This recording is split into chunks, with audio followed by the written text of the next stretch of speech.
Hello दोस्तों, स्वागत है आपका आईएएस की चैनल पे। तो इस सीरीज़ में हम स्टार्ट कर रहे हैं बीपीएससी पूर्वावलोकन। इसमें बीपीएससी द्वारा पूछे गए जितने भी एग्ज़ाम हुए हैं उसमें और साथ में बीपीएससी के प्रीवियस ईयर क्वेश्चन पेपर 38 से लेकर 71 तक के जितने भी हमारे जीएस के क्वेश्चन आए हैं उसे इस वीडियो में कवर करेंगे। लेकिन इस पार्ट में हम सिर्फ एंशिएंट हिस्ट्री को कवर करेंगे और इसके बाद हम मिडाइवल पे जाएंगे, फिर मॉडर्न को एक ही वीडियो में कवर करेंगे। ठीक है, तो अगर आप बिहार के किसी भी एग्ज़ाम के लिए प्रिपरेशन कर रहे हैं तो ये सीरीज़ आपके लिए इम्पॉर्टेंट होगा। इससे काफ़ी सारे क्वेश्चन में आपको एज इट सेम आपको आपके क्वेश्चन पेपर में देखने को मिलेगा। तो बिना टाइम वेस्ट किए शुरू करते हैं। एंशिएंट हिस्ट्री को, प्राचीन इतिहास को सबसे पहले कवर करते हैं। ये है भारतीय इतिहास। भारतीय इतिहास का जो पहला पार्ट है वो है प्राचीन भारत का इतिहास। इसमें जो पहला चैप्टर है वो है पाषाण काल। अब पाषाण काल से संबंधित कितने क्वेश्चन बीपीएससी के द्वारा पूछे गए हैं हम इस वीडियो में देखेंगे। पहला क्वेश्चन है, भारत में पशुपालन एवं कृषि के प्राचीनतम साक्ष्य प्राप्त हुए हैं। तो ये कहाँ से प्राप्त हुए हैं? तो ये मेहरगढ़ से प्राप्त हुए हैं। ऑप्शन डी करेक्ट हो जाएगा। और यहाँ ये देखो, ये 64 बीपीएससी प्री में 2018 में पूछा गया था। और यहाँ पे आपका व्याख्या भी दिया है, अगर आप पढ़ना चाहो तो यहाँ से पढ़ सकते हो। अगला क्वेश्चन है, निम्नलिखित में से किसको कैलकोलिथिक युग भी कहा जाता है? तो ये कहा जाता है ताम्रपाषाण युग को। अगला क्वेश्चन है, प्रथम मानव जीवाश्म भारत की किस नदी घाटी से प्राप्त हुआ था? तो ये प्राप्त हुआ था नर्मदा घाटी से। प्रथम मानव जीवाश्म जो है नर्मदा घाटी से प्राप्त हुआ था। अगला क्वेश्चन है, निम्नलिखित में से किस राज्य में भीमबेटका स्थल स्थित है? किस राज्य में भीमबेटका स्थल स्थित है? भीमबेटका कहाँ स्थित है? तो ये मध्य प्रदेश में स्थित है। अगला क्वेश्चन है,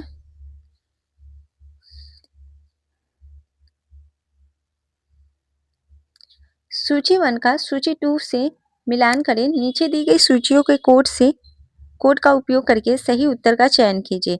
सूची 1 में दिया गया है 9 पाषाण कालीन स्थल और सूची 2 में दिया गया है 9 पाषाण कालीन स्थलों के स्थान। तो ये 9 पाषाण काल स्थल हैं। तो किसका आंसर क्या होगा?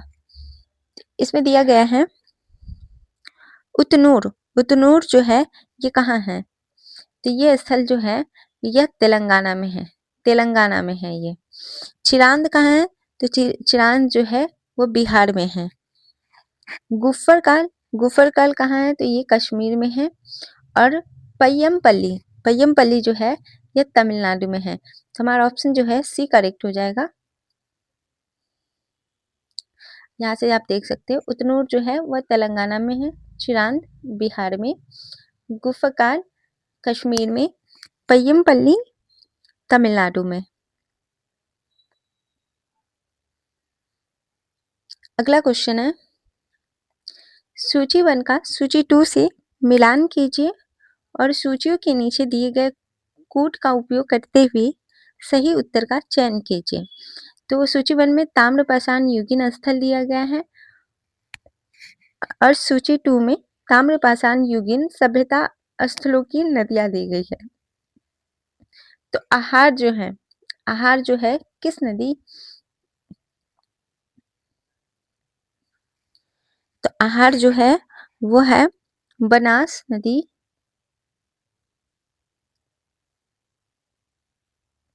कायथा, कायथा जो है काली सिंध नदी, सावलदा जो है वो ताप्ती नदी, मालवा जो है नर्मदा नदी। तो हमारा जो ऑप्शन जो है सी करेक्ट हो जाएगा।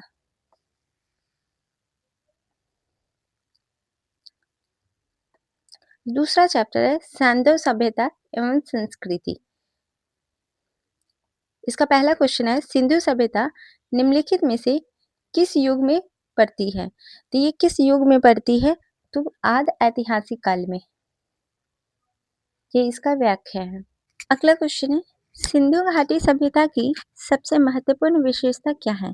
इसकी महत्वपूर्ण विशेषता है कि पक्की ईंट से बनी इमारत भी सिंधु घाटी सभ्यता में थी, प्रथम असली मेहराब भी मिले थे, कला और वास्तुकला भी। तो इसका ऑप्शन जो है ई करेक्ट हो जाएगा, क्योंकि उपयुक्त में से एक से अधिक आंसर है। अगला क्वेश्चन है, किस शहर को मिनी हड़प्पा के नाम से जाना जाता है? मिनी हड़प्पा के नाम से जाना जाता है लोथल को। मिनी हड़प्पा के नाम से लोथल को जाना जाता है। अगला क्वेश्चन है, निम्नलिखित में से कौन सा एक हड़प्पा का बंदरगाह है? तो एक हड़प्पा का बंदरगाह जो है वो लोथल है। अगर आप नेक्स्ट वीडियो में बताएंगे तो मैं इसका व्याख्या भी आपको बता दूंगी। एक पढ़ देती हूँ। हड़प्पीय नगर लोथल गुजरात के अहमदाबाद जिले में भोगवा नदी के किनारे स्थित है। जो लोथल जो है ये किस नदी के किनारे स्थित है? तो ये भोगवा नदी के किनारे स्थित है। ये क्वेश्चन एग्जाम में भी पूछा जा सकता है। यह एक हड़प्पा कालीन बंदरगाह था जहां से गोदीबारा के साक्ष्य प्राप्त हुए हैं। अगला क्वेश्चन है, निम्नलिखित में से कौन सा हड़प्पा कालीन स्थल गुजरात में है? तो गुजरात में कौन कौन सा स्थल है? तो वह है लोथल। लोथल अभी आपने पढ़ा कि लोथल जो है गुजरात में है और ये भोगवा नदी पर स्थित है। भोगवा नदी पर। लोथल गुजरात में, कालीबंगा राजस्थान में और डाबरकोट जो है बलूचिस्तान पाकिस्तान में है, तथा राखी गढ़ी जो है हरियाणा में स्थित है। राखी गढ़ी जो है हरियाणा में स्थित है। अगला क्वेश्चन है, दुनिया की सर्वाधिक प्राचीन सभ्यता कौन सी है? तो सबसे प्राचीन सभ्यता है मेसोपोटामिया इराक। मेसोपोटामिया इराक है। देखो, मेसोपोटामिया इराक सभ्यता को दुनिया की सबसे प्राचीन सभ्यता माना जाता है। यह सभ्यता वर्तमान इराक और उसके आसपास के क्षेत्रों में विकसित हुई थी। इजिप्शियन सभ्यता, मिस्र की सभ्यता का विकास नील नदी की द्रोणी में हुआ था। यह मेसोपोटामिया सभ्यता के बाद की मानी जाती है।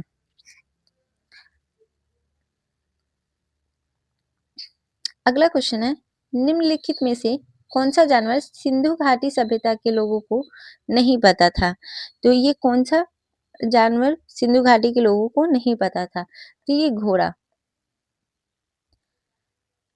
प्रश्नगत विकल्पों में सिंधु घाटी सभ्यता के लोगों को बैल, हाथी की जानकारी थी, परंतु घोड़े के अस्तित्व के विषय में विद्वानों में मतभेद था। हड़प्पा के विभिन्न स्थलों से प्राप्त अस्थियां गधखूर की है या पालतू घोड़े की है, यह निश्चित कर पाना कठिन है। रंगपुर, रानागुंडई, लोथल, सुरकोतरा, कुंतांसी, कालीबंगा से अश्व या उसी प्रजाति की अन्य जातियों के अवशेषों के साक्ष्य प्राप्त हुए हैं। सैंडोर बोकोनवी द्वारा सुरकोतरा से प्राप्त तथाकथित अश्व अवशेषों में 6 को लगभग 2000 ईसा पूर्व के आसपास का समय अर्थात तीसरी शताब्दी ईसा पूर्व के अंतिम भाग के मध्य का वास्तविक अश्व अवशेष बताया गया है। इसका मतलब इस पूरे व्याख्या का मतलब ये है कि सिंधु घाटी सभ्यता के लोगों को बैल, हाथी के बारे में जानकारी था, लेकिन घोड़ा के बारे में नहीं था। उस समय इसके कुछ साक्ष्य मिले थे कहीं से, लेकिन सिंधु घाटी के लोगों को ये नहीं पता था कि इस जानवर का नाम घोड़ा है। इसलिए इसका सही आंसर हो जाएगा कि सिंधु घाटी के लोगों को जो नहीं पता था वो था कि घोड़ा के बारे में नहीं पता था। इसका सही आंसर हो जाएगा घोड़ा। अगला क्वेश्चन है, निम्न में से किस हड़प्पा कालीन स्थल में टेराकोटा का हल प्राप्त हुआ है? टेराकोटा का जो हल प्राप्त हुआ है वह हुआ है बनावली और कालीबंगा से। बनावली और कालीबंगा से। बनावली कहाँ है? तो बनावली जो है हरियाणा में है।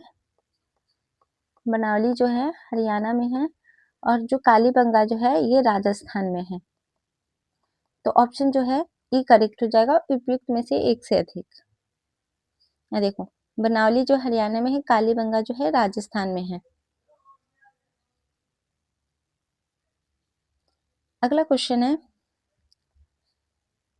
निम्न में से किस हड़प्पन नगर में जूते हुए खेतों के निशान मिले हैं? जूते हुए खेतों के जो निशान मिले वो कालीबंगा से प्राप्त हुए हैं।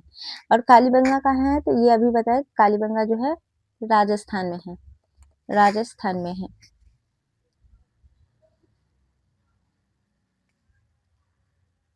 अगला क्वेश्चन है, किस हड़प्पा स्थल पर हमें जूते हुए खेत के साक्ष्य मिले हैं? जूते हुए खेत के साक्ष्य कहाँ से मिले हैं? तो ये कालीबंगन राजस्थान से। अगला क्वेश्चन है, निम्नलिखित में से कौन हड़प्पा और मोहनजोदड़ो के उत्खनन से संबंधित नहीं है? उत्खनन से संबंधित कौन नहीं है? तो वीए स्मिथ संबंधित इससे नहीं है।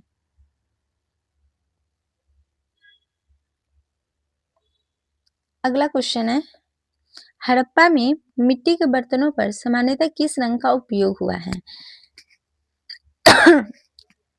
किस रंग का सामान्यतः उपयोग हुआ है? तो लाल रंग का हुआ है।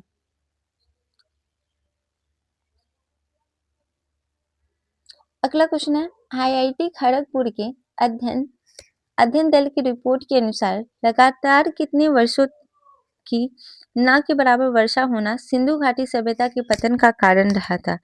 तो कितने कितने वर्ष तक सिंधु घाटी सभ्यता में बारिश नहीं हुआ था, तो सिंधु घाटी सभ्यता का पतन हो गया। तो कितने वर्ष तक ये हुआ था? तो 900 वर्ष तक, 900 वर्ष तक। अब इसके बाद अगला चैप्टर आता है, अगला चैप्टर है वैदिक काल। वैदिक काल। निम्नलिखित में से कौन एक ऋग्वैदिक युग से संबंधित नहीं है? कौन सा एक ऋग्वैदिक युग से संबंधित नहीं है? जो संबंधित गार्गी नहीं है। ये क्वेश्चन 71st में पूछा गया था कि कौन संबंधित नहीं है, तो गार्गी संबंधित नहीं है। अगला क्वेश्चन है, क्वेश्चन नंबर 2 है, प्रारंभिक वैदिक काल के दौरान कौन सा शहर प्राचीन मगध साम्राज्य की राजधानी के रूप में कार्य करता था? तो कार्य कौन करता था? ये करता था राजगृह। राजगृह जो है प्राचीन मगध की साम्राज्य की राजधानी के रूप में कार्य करता था। अगला क्वेश्चन है, ऋग्वेद का कौन सा मंडल पूर्णतः सोम को समर्पित है? सोम को समर्पित ऋग्वेद का जो है वो 9वां मंडल है। अगला क्वेश्चन है, ऋग्वेद संहिता का 9वां मंडल पूर्णतः किसको समर्पित है? तो ये समर्पित है सोम और इस पेय पर नामांकित देवता को। अगला क्वेश्चन है, गायत्री मंत्र किस पुस्तक में मिलता है? गायत्री मंत्र जो है वह ऋग्वेद में मिलता है। अगला क्वेश्चन है, किस काल में अछूत की अवधारणा स्पष्ट रूप से उदित हुई थी? तो ये किस काल में हुई थी? तो धर्मशास्त्र के समय हुई थी। अगला क्वेश्चन है, भारतीय उपमहाद्वीप में लोहे का प्रयोग कब शुरू हुआ था? तो लोहे का प्रयोग जो शुरू हुआ था वह प्रायः 6000 वर्ष पूर्व हुआ था। अगला क्वेश्चन है, बोगस कुई का महत्व इसलिए है कि वहां जो अभिलेख प्राप्त हुए हैं उनमें वैदिक देवी एवं देवताओं का वर्णन है।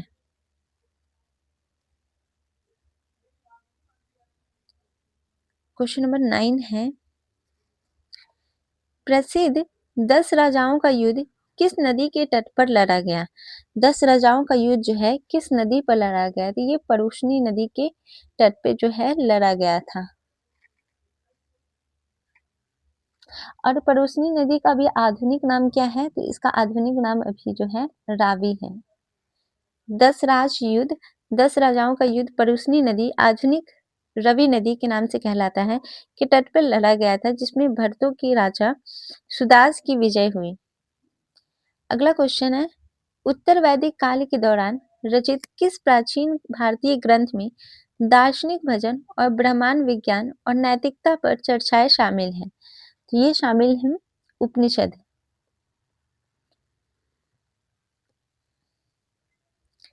अगला चैप्टर है बौद्ध धर्म। बौद्ध धर्म से संबंधित जितने भी क्वेश्चन बीपीएससी के द्वारा पूछे गए थे सभी इसमें कवर किए जाएंगे।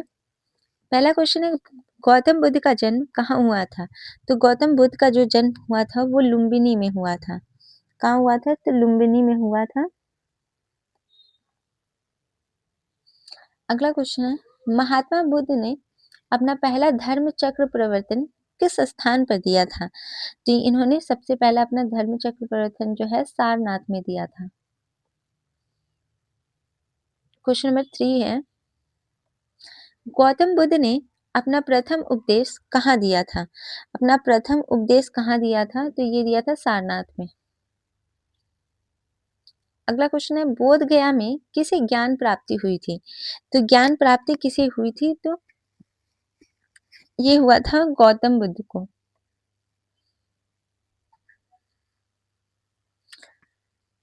अगला क्वेश्चन है बुद्ध के जीवन की 4 महत्वपूर्ण घटनाओं और उनसे संबंध 4 स्थानों का नीचे उल्लेख है। यह 2 स्तंभों 1 और 2 में अंकित है। आपको इनका सुमेल करना है। मतलब बुद्ध का जन्म कहाँ हुआ था, ज्ञान प्राप्ति कहाँ हुआ था, प्रथम प्रवचन कहाँ दिया था और उनका निधन कहाँ हुआ था। तो वो उनका जन्म जो है वो लुम्बिनी में हुआ था। ज्ञान प्राप्ति कहाँ हुई थी? तो ये हुआ था बोध गया में। प्रथम प्रवचन कहाँ दिया था? इन्होंने सारनाथ में दिया था। और निधन इनका हुआ था कुशीनगर में। तो हमारा जो ऑप्शन जो है ऑप्शन सी करेक्ट हो जाएगा। अगला क्वेश्चन है कौन सी बौद्ध संगति बिहार में आयोजित नहीं की गई? बिहार में आयोजित नहीं की गई। ये कौन सी संगति थी? तो वह थी चतुर्थ। चतुर्थ बौद्ध संगति कहाँ हुआ था? तो ये कश्मीर के कुंडवलन में हुआ था।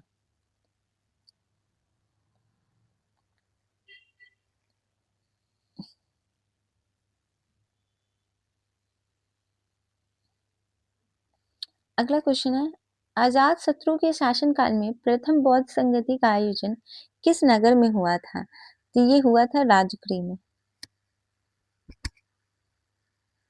अगला क्वेश्चन है प्रथम बौद्ध संगति के अध्यक्ष कौन थे? तो इसके अध्यक्ष थे महाकश्यप। अगला क्वेश्चन है प्रथम बौद्ध महासभा कहाँ आयोजित हुई थी? प्रथम बौद्ध महासभा कहाँ आयोजित हुई थी? तो ये आयोजित हुई थी राजगृह में। क्वेश्चन नंबर 10 है भगवान बुद्ध के महापरिनिर्वाण के बाद पहली बौद्ध संगति जो है कहाँ हुई थी? तो ये हुआ था राजगीर में। अगला क्वेश्चन है कनिष्क के शासनकाल में बौद्ध सभा किस नगर में आयोजित की गई थी? कनिष्क के शासनकाल में बौद्ध सभा किस नगर में आयोजित की गई थी? तो ये आयोजित की गई थी कश्मीर में। जो चौथी बौद्ध सभा जो है वो कनिष्क के शासनकाल में ही आयोजित की गई थी कश्मीर के कुंडवलन में। ये देखो कश्मीर के कुंडवलन में आयोजित हुई थी। अगला क्वेश्चन है इनमें से किस शासक ने चतुर्थ बौद्ध संगति कश्मीर में आयोजित की थी? तो ये किसने किया था? अभी ऊपर ही क्वेश्चन में बताया था कनिष्क ने किया था। कनिष्क।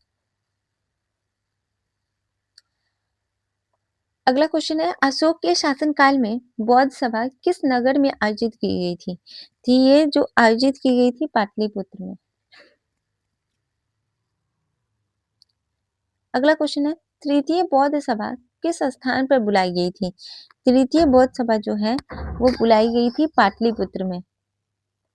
पाटलिपुत्र में।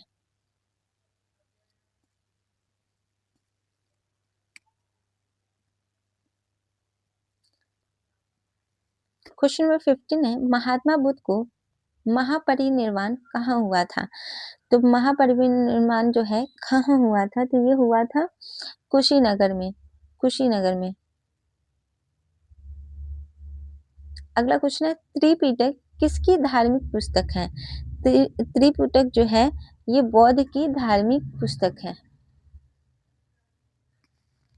जिसमें विनय पिटक, सुत्त पिटक और अभिधम्म पिटक 3 भागों में ये बांटा गया है, इसी को त्रिपिटक कहा जाता है। अगला क्वेश्चन है, निम्नलिखित में से कौन महायान बौद्ध धर्म और हीनयान बौद्ध धर्म के बीच मूलभूत अंतर का प्रतिनिधित्व करता है? तो ये करते हैं देवी देवताओं की मूर्ति की पूजा करना। अगला क्वेश्चन है, बोध गया में बोधि वृक्ष अपने वंश की इस पीढ़ी का है। तो बोध गया में बोधि वृक्ष जो है अपनी पीढ़ी का अपनी पांचवी पीढ़ी का है।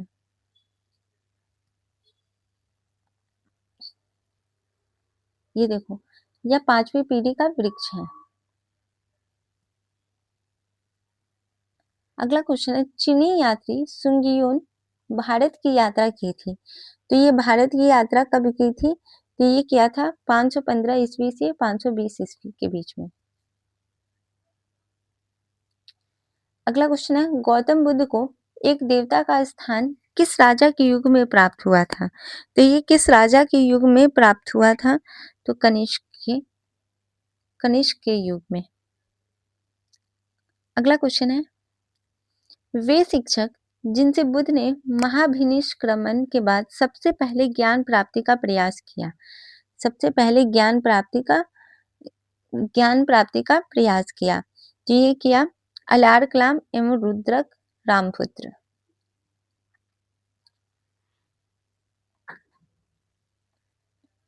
अगला क्वेश्चन है, निम्नलिखित में से कौन सी बात बौद्ध धर्म तथा जैन धर्म के समान नहीं है? तो कौन सा बौद्ध धर्म और जैन धर्म में समान नहीं है? तो वह है आत्मदमन। आत्मदमन जो है दोनों में कॉमन नहीं है, मतलब समान नहीं है। अब देखो, आत्मदमन और भोग की अति का परिहार एवं मध्यम मार्ग का अनुसरण केवल बौद्ध धर्म में किया गया था, जैन धर्म में नहीं। जबकि वेदों की प्रामाणिकता के प्रति अनास्था, कर्मकांडों की फलवत्ता का निषेध एवं प्राणियों की हिंसा का निषेध दोनों धर्मों में ही किया गया है। अगला क्वेश्चन है, नालंदा विश्वविद्यालय का ज्ञान महान केंद्र था। नालंदा विश्वविद्यालय ज्ञान का महान केंद्र था। जो महान केंद्र था ये बौद्ध धर्म का। अब अगला चैप्टर है हमारा, अगला चैप्टर है जैन धर्म। पहला क्वेश्चन है, महावीर स्वामी का जन्म कहाँ हुआ था? महावीर स्वामी का जन्म हुआ था कुंडग्राम में हुआ था इनका, वैशाली के निकट। क्वेश्चन नंबर 2 है, भगवान महावीर का प्रथम शिष्य कौन था? तो भगवान महावीर का प्रथम शिष्य जो था वो जमाली था, और जमाली भगवान महावीर के कौन थे? तो ये उनके दामाद थे। और भगवान महावीर का जन्म जो है क्षत्रिय वंश के सामंत सिद्धार्थ के यहाँ 599 ईसा पूर्व में हुआ था। महावीर की पत्नी का नाम यशोदा था और उनसे प्रियदर्शना नाम की एक पुत्री हुई थी। उस पुत्री का विवाह जमाली से हुआ था, जो बाद में महावीर स्वामी का अनुयायी बन गया, और इनका यह प्रथम शिष्य था। अगला क्वेश्चन है, जैन धर्म के प्रवर्तक महावीर जी का मोक्ष स्थान कहाँ स्थित है? तो महावीर जी का मोक्ष स्थान जो है वो पावापुरी है। और जैन धर्म के वास्तविक प्रवर्तक या 24वें तीर्थंकर महावीर स्वामी का मोक्ष स्थान निर्वाण पावापुरी में स्थित है। बिहार राज्य के नालंदा जिले में स्थित पावापुरी जैनियों का एक प्रमुख तीर्थ स्थल है। भगवान महावीर ने 527 ईसा पूर्व में 72 वर्ष की आयु में बिहार के पावापुरी में अपना शरीर त्याग दिया था। अगला क्वेश्चन है, महावीर जैन की मृत्यु निम्नलिखित में से किस नगर में हुई थी? तो इनकी मृत्यु जो है पावापुरी में हुई थी। जो क्वेश्चन नंबर 3 और 4 है वो सेम ही है। अगला क्वेश्चन है, क्वेश्चन नंबर 5 है, निम्नलिखित में से सबसे पूर्वकालिक जैन ग्रंथ कहलाता है? तो सबसे पूर्वकालिक जैन ग्रंथ जो है वो 14 पूर्व कहलाता है। अब 14 पूर्व के बारे में थोड़ा जान लेते हैं। 14 पूर्व प्राचीनतम जैन ग्रंथ है। अंतिम नंद राजा के समय में संभुत विजय तथा भद्रबाहु संघ के अध्यक्ष थे। भद्रबाहु महावीर प्रदत्त द्वारा 14 पूर्वों के विषय में जानने वाले अंतिम व्यक्ति थे। अगला क्वेश्चन है, त्रिरत्न या तीन रत्न जैसे सटीक ज्ञान, सच्ची आस्था और सटीक क्रिया निम्नलिखित में से किससे संबंधित है? ये संबंधित है जैन धर्म से। त्रिपिटक जो है वो बौद्ध धर्म से संबंधित है और त्रिरत्न जो है वो जैन धर्म से संबंधित है। अब थोड़ा सा जान लेते हैं इसके बारे में। जैन धर्म में मोक्ष के लिए 3 साधन आवश्यक बताए गए हैं। सटीक ज्ञान यानी सम्यक ज्ञान, सच्ची आस्था मतलब सम्यक दर्शन और सटीक क्रिया मतलब सम्यक चरित्र। इन तीनों को जैन धर्म में त्रिरत्न की संज्ञा दी गई है। अगला क्वेश्चन है, आजीवक संप्रदाय के संस्थापक कौन थे? इसके संस्थापक थे मक्खली गोसाल। इसके बारे में थोड़ा सा जान लेते हैं। मक्खली गोसाल जो है प्रारंभ में महावीर के शिष्य थे, किंतु बाद में मतभेद के चलते इन्होंने महावीर की शिष्यता त्याग दी। विभिन्न स्रोत नंदवंश ने एवं किशनकिच नामक आजीवक आचार्यों का उल्लेख करते हैं, जो मखलीपुत्र गोसाल से पूर्व भी कार्यरत थे। इसका अभिप्राय है कि गोसाल से पूर्व भी आजीवक संप्रदाय उपस्थित था। संभवतः इस संप्रदाय को लोकप्रियता गोसाल के द्वारा दिलाई गई है, अतः इन्हें परंपरा अनुसार आजीवक संप्रदाय का प्रवर्तक माना जाता है। तो आजीवक संप्रदाय का प्रवर्तक मखली गोसाल को माना जाता है। अगला क्वेश्चन है, पाटलिपुत्र में बुलाई गई प्रथम जैन संगीति के अध्यक्ष कौन थे? तो इसके प्रथम अध्यक्ष थे वो स्थूलभद्र थे। प्रथम जैन संगीति हुई थी, इसके अध्यक्ष स्थूलभद्र थे। इसके बारे में थोड़ा जान लेते हैं। पाटलिपुत्र में प्रथम जैन संगीति का आयोजन 4th शताब्दी ईस्वी में हुआ था, जिसके अध्यक्ष स्थूलभद्र थे। इस सभा में जैन धर्म के 12 अंगों का संकलन किया गया था। नेक्स्ट क्वेश्चन है, निम्नलिखित राजाओं में से किसका जैन धर्म के प्रति भारी झुकाव था? तो खारवेल का जो है जैन धर्म के प्रति भारी झुकाव था। अब इसके बारे में थोड़ा सा जान लेते हैं। कलिंग का चेदी वंशीय शासक खारवेल प्राचीन भारतीय इतिहास के महानतम सम्राटों में से एक था। ओडिशा प्रांत के भुवनेश्वर से 3 मील की दूरी पर स्थित उदयगिरी पहाड़ी की हाथी गुफा से बना एक बिना तिथि का अभिलेख प्राप्त हुआ है। यह अभिलेख खारवेल का इतिहास जानने का मुख्य स्रोत है। इसका जैन धर्म के प्रति अधिक झुकाव था। हाथी गुफा अभिलेख प्राकृत भाषा में है। अब अगला क्वेश्चन है, वह स्थान जहां महावीर ने पूर्ण आध्यात्मिक ज्ञान यानी कैवल्य ज्ञान प्राप्त किया है। तो ये प्राप्त किया था जिरिम्भी ग्राम में। महावीर स्वामी को 12 वर्षों की कठोर तपस्या तथा साधना के पश्चात जिरिम्भी ग्राम में के समीप रिजुपालिका नदी के तट पर एक साल वृक्ष के नीचे कावल्य यानी पूर्ण ज्ञान प्राप्त हुआ था। फलतः वे केवलीन कहलाए। अब अगला चैप्टर है शैव तथा भागवत धर्म। पहला क्वेश्चन है, भागवत संप्रदाय के विकास में किसकी देन अत्यधिक थी? तो ये गुप्त की देन जो है भागवत संप्रदाय के विकास में अत्यधिक थी। अब इसके बारे में थोड़ा सा जान लेते हैं। भागवत तथा वैष्णव धर्म का उत्कर्ष गुप्त राजाओं के शासन काल में हुआ था। गुप्त नरेश वैष्णव मत अनुयायी थे तथा संभवतः उन्होंने इसे अपना राजधर्म बनाया था। अधिकांश शासक परम भागवत की उपाधि धारण करते थे। विष्णु का वाहन गरुड़ गुप्तों का राज्य था। अगले क्वेश्चन की तरफ बढ़ते हैं। अगला क्वेश्चन है, नाथ पंथियों, सिद्धों और योगियों ने भक्ति धर्म को किस क्षेत्र में लोकप्रिय बनाया? तो ये उत्तर भारत में इसे लोकप्रिय बनाया था। अब जो नाथ पंथी और सिद्ध योगी भक्ति धर्म को उत्तर भारत के क्षेत्र में लोकप्रिय बनाया था।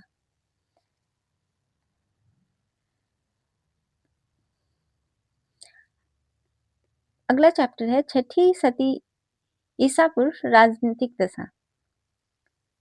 इसका क्वेश्चन है, पाटलिपुत्र के संस्थापक कौन थे? पाटलिपुत्र के संस्थापक कौन थे? तो पाटलिपुत्र के संस्थापक जो है ना अजातशत्रु को माना जाता है। अजातशत्रु को माना जाता है, लेकिन बीपीएससी ने इसका आंसर उद्दीन दिया था। बट पाटलिपुत्र के संस्थापक अजातशत्रु को माना जाता है। इसके बारे में व्याख्या देख ली। पाटलिपुत्र की स्थापना अजातशत्रु ने गंगा और सोन नदी के संगम पर पाटलिपुत्र में एक किला बनाकर की थी।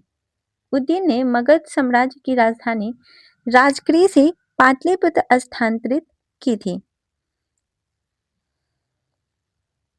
अगला क्वेश्चन है, पाटलिपुत्र को किस शासक ने सर्वप्रथम अपनी राजधानी बनाया?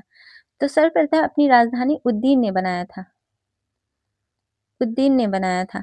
तो इसका आंसर जो है इसमें से कोई भी नहीं होगा। अगला क्वेश्चन है, किस शासक ने अपनी राजधानी पाटलिपुत्र में स्थानांतरित की थी? तो किस शासक ने अपनी राजधानी पाटलिपुत्र में स्थापित किया था? तो उद्दीन ने किया था।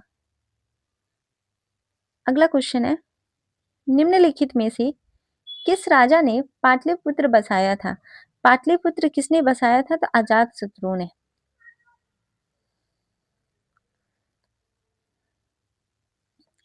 अगला क्वेश्चन है, किस शासक द्वारा सर्वप्रथम पाटलिपुत्र का राजधानी के रूप में चयन किया गया था? पाटलिपुत्र की राजधानी के रूप में सर्वप्रथम चयन किसके द्वारा किया गया था? तो उद्दीन के द्वारा। अगला क्वेश्चन है, प्राचीन काल में गंगा के दक्षिण क्षेत्र को क्या कहा जाता था? तो इसे मगध कहा जाता था। तो हमारा जो ऑप्शन है, ऑप्शन ई करेक्ट हो जाएगा। इसके बारे में जान लेते हैं थोड़ा। प्राचीन काल में गंगा के दक्षिण क्षेत्र को मगध के नाम से जाना जाता था।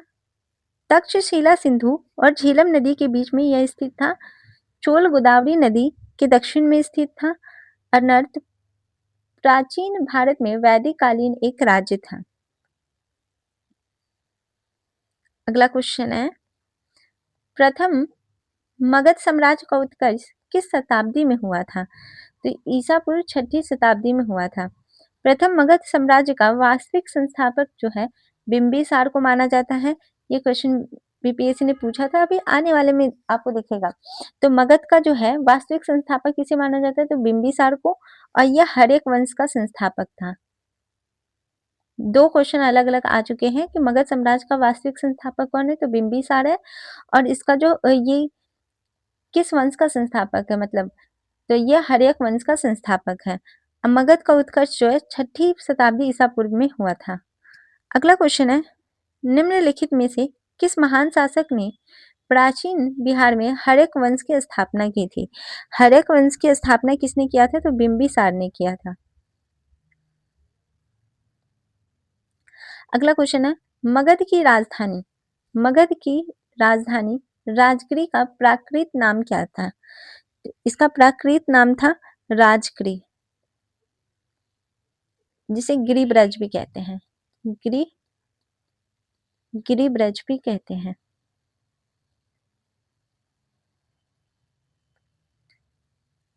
अगला क्वेश्चन है, सूची 1 का सूची 2 से मिलान कीजिए।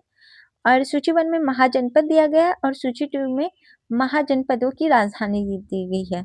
तो मल्ल की जो है राजधानी कहाँ है? मल्ल की राजधानी कुशीनारा है, जिसे कुशीनगर भी कहते हैं। कुशीनगर। अंग की राजधानी चंपा और गंधार की राजधानी जो है तक्षशिला, वत्स की राजधानी कौशाम्बी। इसका आंसर जो है ए हो जाएगा। अगला क्वेश्चन है, विश्व का पहला गणतंत्र वैशाली में किसके द्वारा स्थापित किया गया था? तो यह स्थापित किया गया था लिच्छवी के द्वारा। 6ठी सदी ईस्वी में विश्व का प्रथम गणतंत्र व्यवस्था वैशाली में थी। वस्तुतः 6ठी सदी में जहां महाजनपदों में राजतंत्रात्मक शासन व्यवस्था थी, वहीं वज्जी तथा मल्ल नामक दो राज्यों में गणतंत्रात्मक शासन व्यवस्था प्रचलित थी। वज्जी 8 राज्यों का एक संघ था, जिसमें वैशाली के लिच्छवी सर्वाधिक शक्तिशाली थे। अगला क्वेश्चन है, ईसा पूर्व 6ठी सदी में विश्व की प्रथम गणतंत्रात्मक व्यवस्था कहाँ थी? तो ये वैशाली में थी।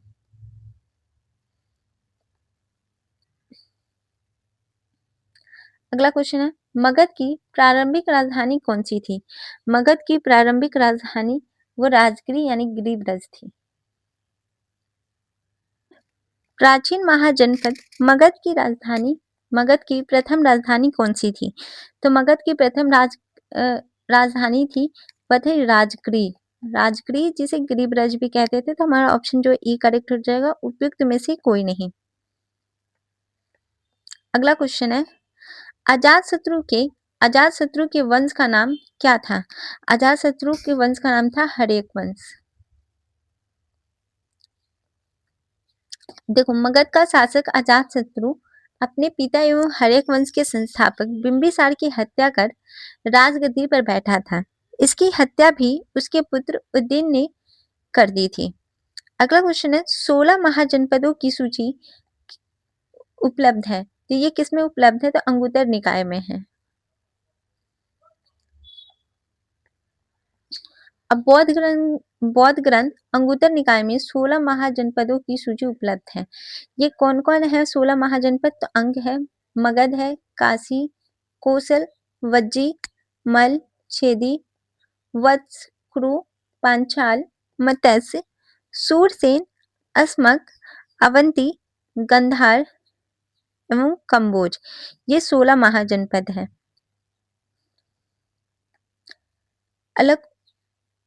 अगला क्वेश्चन है, प्रद्योत कहाँ का राजा था? तो प्रद्योत जो है अवंती का राजा था। इसके बारे में थोड़ा जान लेते हैं। बुद्ध के समय अवंती का राजा चंद प्रद्योत था। इसकी पुत्री वासवदत्ता से वत्स नरेश उदयन ने विवाह किया था, जिसका उल्लेख भास रचित स्वप्न वासवदत्ता नामक नाटक में है। मुख्य रूप से आधुनिक मालवा ही प्राचीन काल का अवंती था, जिसके दो भाग थे। उत्तरी अवंती की राजधानी उज्जैनी थी तथा दक्षिणी अवंती की राजधानी जो है वो महिष्मती थी। तो ये इंपॉर्टेंट है। अवंती की राजधानी जो उज्जैनी थी उत्तरी अवंती की, और दक्षिणी अवंती की राजधानी जो है वो महिष्मती थी। अगला क्वेश्चन है, मगध शासक बिंबिसार का चिकित्सक कौन था? इसका चिकित्सक था जीवक। मगध के शासक बिंबिसार का चिकित्सक जीवक था। बिंबिसार ने उसे अवंती नरेश चंद प्रद्योत के इलाज के लिए भी भेजा था। अगला क्वेश्चन है, नंद वंश के पश्चात मगध पर किस राजवंश ने शासन किया था? तो नंद वंश के पश्चात जो है मौर्य वंश का शासन था। अगला क्वेश्चन है, कलिंग नरेश खारवेल का संबंध था। तो इसका संबंध किससे था? इसका संबंध महामेघवाहन से, चेदी वंश से भी था। तो हमारा जो उपयुक्त में से एक से अधिक हो जाएगा, ऑप्शन ई करेक्ट हो जाएगा। इसके बारे में थोड़ा सा पढ़ लेते हैं। कलिंग के चेदी राजवंश का संस्थापक महामेघवाहन नामक व्यक्ति था, अतः इस वंश का नाम महामेघवाहन वंश भी पड़ गया। इस वंश का सर्वाधिक शक्तिशाली शासक खारवेल हुआ था। अगला क्वेश्चन है, राजा खारवेल का नाम जुड़ा है, तो ये किससे जुड़ा था? हाथी गुम्फा अभिलेख के साथ ये जुड़ा है। अगला क्वेश्चन है, बराबर पर्वत श्रृंखला स्थित गोरखगिरी किसके द्वारा विजित की गई है? तो ये विजित की गई है खारवेल के द्वारा। ऑप्शन बी करेक्ट हो जाएगा। चेदी वंश के शासक खारवेल ने बराबर पर्वत श्रृंखला स्थित गोरखगिरी को विजित किया। खारवेल का हाथी गुम्फा अभिलेख चेदी वंश मेघवाहन वंश की महान शासक खारवेल से ही संबंधित है। इस अभिलेख में पहली बार महाराजा शब्द का उल्लेख मिलता है। अगला क्वेश्चन है, अंग जनपद की राजधानी कहाँ थी? इसकी राजधानी थी चंपा। इसके बारे में थोड़ा जान लेते हैं। दक्षिणी बिहार के वर्तमान भागलपुर तथा मुंगेर के जिले अंग महाजनपद के अंतर्गत थे। इसकी राजधानी चंपा थी। महाभारत और पुराणों में चंपा का प्राचीन नाम मालिनी था। ये क्वेश्चन भी पूछा गया महाभारत और पुराणों में चंपा का प्राचीन नाम क्या था? तो चंपा का प्राचीन नाम जो है मालिनी प्राप्त होता है। और दिग्ग निकाय के अनुसार इस नगर के निर्माण की योजना वास्तुकार महागोविंद ने बनाई थी। महागोविंद ने बनाई थी। अब अगला चैप्टर है यूनानी आक्रमण। क्वेश्चन है निम्नलिखित में से मगध का कौन सा राजा सिकंदर महान के समकालीन था? तो राजा सिकंदर के समकालीन कौन था? तो ये धनानंद था। इसकी व्याख्या है नंद वंश का अंतिम शासक धनानंद था। नंद वंश का अंतिम शासक कौन था? तो धनानंद था, जो सिकंदर का समकालीन था। उसे यूनानी लेखकों ने अग्रमीज कहा। अग्रमीज कहा है। जेनोफोन उसे बहुत धनादे धनाढ्य व्यक्ति बताता है और भद्रसाल उसका सेनापति था। अगला चैप्टर है मौर्य साम्राज्य। अगला क्वेश्चन में एक है सैंड्रोकोटस से चंद्रगुप्त मौर्य की पहचान किसने की? तो चंद्रगुप्त मौर्य की पहचान जो है विलियम जोन्स ने किया। विलियम जोन्स पहले विद्वान थे जिन्होंने सैंड्रोकोटस की पहचान मौर्य शासक चंद्रगुप्त मौर्य से की। एपियन तथा प्लूटार्क ने चंद्रगुप्त मौर्य को एंड्रोकोटस या एंड्रोकोटस के रूप में, जबकि जस्टिन स्ट्रैबो तथा एरियन ने सैंड्रोकोटस के रूप में वर्णित किया है। प्लूटार्क तथा जस्टिन ने चंद्रगुप्त मौर्य और सिकंदर महान की भेंट का उल्लेख किया है। अगला क्वेश्चन है भारत में पहले साम्राज्य की स्थापना किस शासक के द्वारा की गई? पहले साम्राज्य की स्थापना जो है चंद्रगुप्त मौर्य के द्वारा की गई। देखो चंद्रगुप्त मौर्य की गणना भारत के महान शासकों में होती है। यह मौर्य साम्राज्य का प्रथम सम्राट था। मौर्य सम्राट का प्रथम सम्राट था। वह ऐसा पहला सम्राट था जिसने बृहत्तर भाग पर अपना शासन स्थापित किया और जिसका विस्तार ब्रिटिश साम्राज्य से बड़ा था। उसके साम्राज्य की सीमा ईरान से मिलती है। उसने ही भारत को सर्वप्रथम राजनीतिक रूप से एकबद्ध किया था। अगला क्वेश्चन है मौर्य साम्राज्य के संस्थापक कौन थे? तो मौर्य साम्राज्य के संस्थापक जो है चंद्रगुप्त मौर्य थे। अगला क्वेश्चन है निम्नलिखित में से किस मौर्य राजा ने दक्कन की विजय प्राप्त की थी? दक्कन की विजय किसने प्राप्त की थी? तो ये चंद्रगुप्त ने किया था। देखो मैं आपको बार बार व्याख्या इसलिए नहीं करा रही हूँ क्योंकि ऑलमोस्ट व्याख्या एक ही दिया गया है सब में। जहां पे जरूरत पड़ रहा है मैं आपको वहां का व्याख्या जरूर बता रही हूँ। अगला क्वेश्चन है जिसके ग्रंथ में चंद्रगुप्त मौर्य का विशिष्ट रूप से वर्णन हुआ है वह है, तो किसके ग्रंथ में हुआ है? तो ये हुआ विशाखादत्त के ग्रंथ में। विशाखादत्त कृत मुद्रा राक्षस से चंद्रगुप्त मौर्य के विषय में विस्तृत सूचना प्राप्त होती है। इस ग्रंथ में चंद्रगुप्त को महापद्मनंदन यानी अन्य नाम नंद का पुत्र माना गया है। मुद्रा राक्षस में चंद्रगुप्त को वृषल तथा कुलहीन भी कहा गया है। 18वीं सदी में ढूंढी राज ने मुद्रा राक्षस पर टीका लिखा। अगला क्वेश्चन है मेगास्थनीज दूत था। ये किसका दूत था? तो ये सेल्यूकस का था। मेगास्थनीज सेल्यूकस निकेटर द्वारा चंद्रगुप्त मौर्य की राज्यसभा में भेजा गया यूनानी राजदूत था। इसके पूर्व वह अराकोसिया के क्षत्रप के राज दरबार में सेल्यूकस का राजदूत रह चुका था। अब अगला क्वेश्चन है मेगास्थनीज ने भारतीय समाज को कितनी श्रेणियों में विभाजित किया? तो भारतीय समाज को ये 7 श्रेणियों में विभाजित किया था।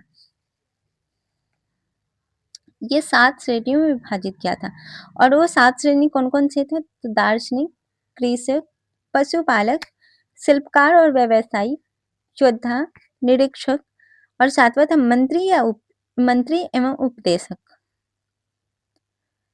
अगला क्वेश्चन है वह स्रोत जिसमें पाटलिपुत्र के प्रशासन का वर्णन उपलब्ध है। तो वह है इंडिका। अब इसके बारे में जानते हैं। पाटलिपुत्र नगर का प्रशासन मेगास्थनीज की इंडिका में प्राप्त होता है। मेगास्थनीज ने पाटलिपुत्र के नगर परिषद की 5-5 सदस्यों वाली 6 समितियों का उल्लेख किया है।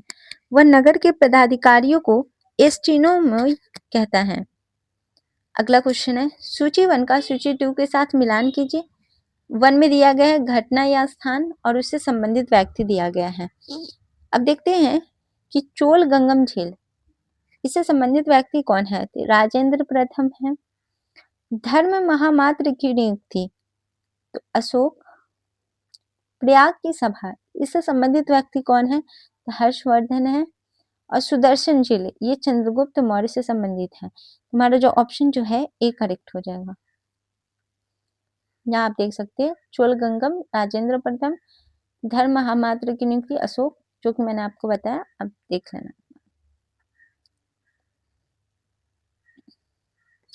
अगला क्वेश्चन है, अभिलेख जिससे यह प्रमाणित होता है कि चंद्रगुप्त का प्रभाव पश्चिम भारत पर था। चंद्रगुप्त का प्रभाव जो है पश्चिम भारत पर था, तो ये रुद्रदामन का जूनागढ़ अभिलेख से पता चलता है। देखो 150 ईस्वी के रुद्रदामन प्रथम की जूनागढ़ शिलालेख से यह ज्ञात होता है कि चंद्रगुप्त मौर्य के सौराष्ट्र स्थित प्रांतीय राज्यपाल पुष्यगुप्त ने वहां सुदर्शन झील बनवाई थी और बाद में अशोक के गवर्नर यवनराज तुषास्प ने इस जलाशय के साथ नहरें बनवाई। इस प्रांत को अनर्थ तथा सुराष्ट्र कहा गया। इससे पश्चिम पर चंद्रगुप्त मौर्य के आधिपत्य का प्रमाण मिलता है। अगला क्वेश्चन है, किस अभिलेख में कलिंग विजय का वर्णन मिलता है? तो कलिंग विजय का जो वर्णन मिलता है वह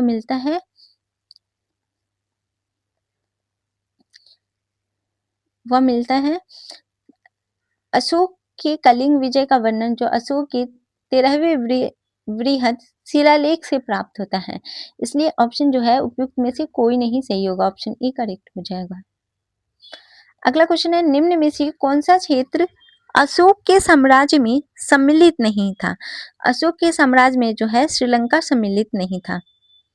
श्रीलंका अशोक के साम्राज्य में सम्मिलित नहीं था। अशोक के द्वितीय शिलालेख से स्पष्ट होता है कि भारत में अशोक का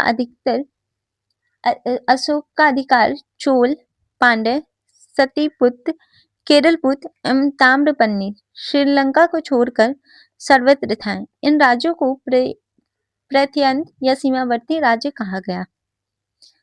अगला क्वेश्चन है, केवल वह स्तंभ जिसमें अशोक ने स्वयं को मगध का सम्राट बताया है। तो मगध का सम्राट उन्होंने बताया है भाब्रू स्तंभ में। अगला क्वेश्चन है, अशोक के धर्म का मूल संदेश क्या है? अशोक के धर्म का मूल संदेश है राजा के प्रति वफादारी, शांति, अहिंसा, बड़ों का सम्मान और धार्मिक सहनशीलता। तो हमारा ऑप्शन ए करेक्ट हो जाएगा, उपयुक्त में से एक से अधिक। अब इसके बारे में जान लेते हैं। अशोक का धर्म जो है यानी धर्म एक नैतिक संहिता थे। अशोक अपने दूसरे और 7वें स्तंभ लेख के माध्यम से संदेश देता है, आपा सिन्वे बहु क्याने दया दाने, सचे सूर्य माधवे साध्वे च, अर्थात कम पाप करना, कल्याण करना, दया करना, सत्य बोलना, पवित्रता में से रहना, स्वभाव में मधुरता तथा साधुता बनाए रखना।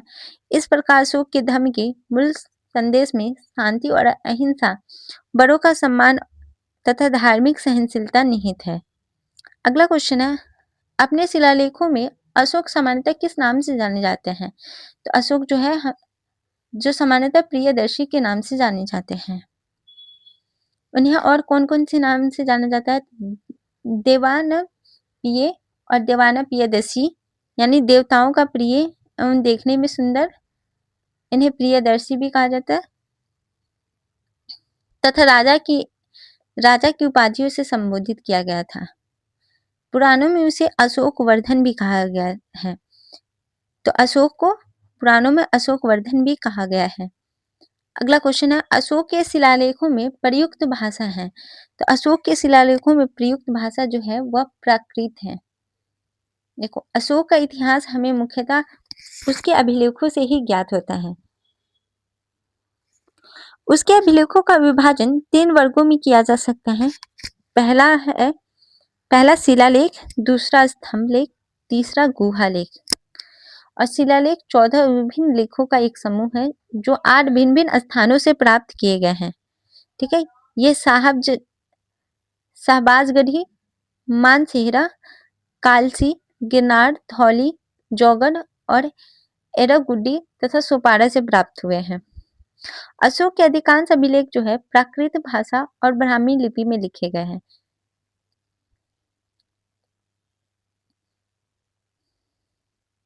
अगला क्वेश्चन है, अशोक के स्तंभ पर कौन सी लिपि लिखी गई है? अशोक के स्तंभ पे है जो है ब्राह्मी लिपि लिखी गई है। ब्राह्मी लिपि लिखी गई है। अगला क्वेश्चन है, प्राचीन भारत में निम्नलिखित में से कौन सी एक लिपि दाईं ओर से बाईं ओर लिखी जाती है? तो ये ब्राह्मी लिपि लिखी जाती है। उसमें भी यही कहा गया है और सबसे पहले इसे जेम्स प्रिंसेप में पढ़ा था। ये जेम्स प्रिंसेप ने 1835 में, ठीक है, इस लिपि को पढ़ा था। अगला क्वेश्चन है, निम्नलिखित में से प्राचीन भारत की कौन सी लिपि दाहिने से बाईं ओर लिखी जाती है? तो ये खरोष्ठी लिखी जाती है। ऑप्शन जो है सी करेक्ट हो जाएगा। अगला क्वेश्चन है, अशोक के अभिलेखों को पहली बार इनके द्वारा पढ़ा गया था, मतलब किनके द्वारा पढ़ा गया था? सबसे पहले जो है जेम्स प्रिंसेप के द्वारा पढ़ा गया था।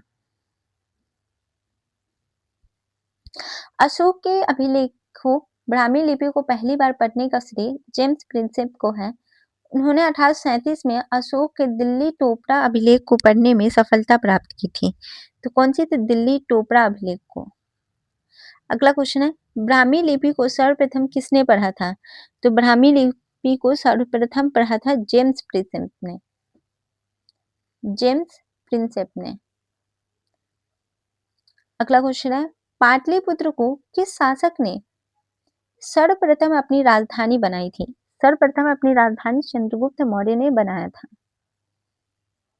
देखो, वस्तुतः पाटलिपुत्र की स्थापना गंगा एवं सोन नदी के संगम पर हर्यक वंशी शासक उदयन ने की थी एवं अपनी राजधानी राजगृह से पाटलिपुत्र स्थानांतरित किया था, किंतु विकल्प में उदयन नहीं है, इसलिए चंद्रगुप्त मौर्य सही उत्तर है। अगर मान लो ये 4 आंसर होता, सॉरी ऑप्शन होता, इसमें उदयन दिया होता तो आप सबसे पहले उदयन को सही मानोगे आंसर। अगर इसमें ई ऑप्शन जोड़ देता कि इनमें से कोई नहीं, नन ऑफ दिस, या उपयुक्त में से एक से अधिक, तो आप ई को करेक्ट करते हैं। ठीक है, आपको तीनों ही मैंने ऑप्शन बता दिया कि अगर ऑप्शन में उदयन रहे तो उदयन को टिक करना है, उदयन ना रहे तो चंद्रगुप्त मौर्य को, अगर मान लो ऑप्शन ई भी रहा तो ई को ही मानना, और दोनों हो तो इसमें एक से अधिक भी हो जाएगा, और मान लो ये दोनों में से कोई नहीं है तो नन भी हो जाएगा।